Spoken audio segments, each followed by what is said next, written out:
बिस्मिल्लाहिर्रहमानिर्रहीम। अस्सलाम वालेकुम। पंजाबी खबरों के नाल मैं आमिशाल इस्लाम तो तुसी वेख रहे हो CID न्यूज़ नेटवर्क इस्लामाबाद। शामिल करने अज दी सुर्खियां।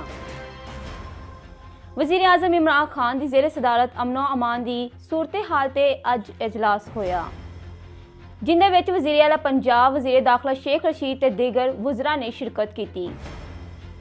मुल्क की मजमूई अमनो अमान की सूरत हाल का जायजा भी लिया गया।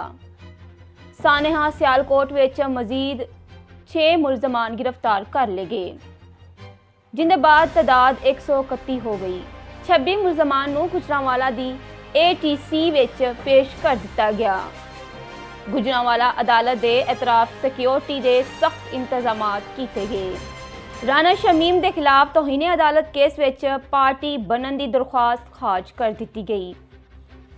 इस्लामाबाद हाई कोर्ट के चीफ जस्टिस ने महफूज फैसला जारी कर दिता। तौहीन अदालत की कार्रवाई सिर्फ मुफादे आमा दे लई है।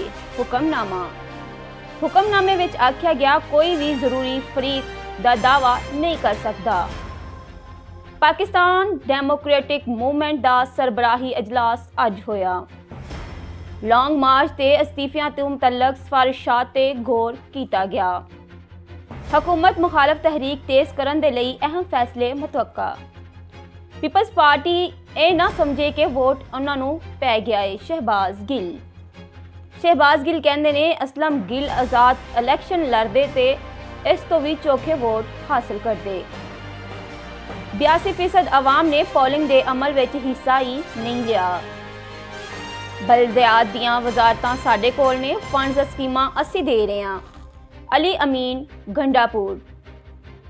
PTI नूं शिकस्त हुई ते मेयर कम नहीं कर सकणगे। वफाकी वजीर दे बयान ते JUPP दा शदीद रद्द-ए-अमल। चाहते हैं लीगल कम होवे ताकि परेशानी का सामना ना होवे। मोहसन शेखानी। वजारत कानून ने नवे चेयरमैन नैब की तैनाती का अमल शुरू कर दिता। चेयरमैन नैब की तैनाती के लिए समरी सदर मुमलकत नूं अरसाल कर दी गई। इस दे नाल ही अज दी खबरां इख्तिताम पजीर हुईयां।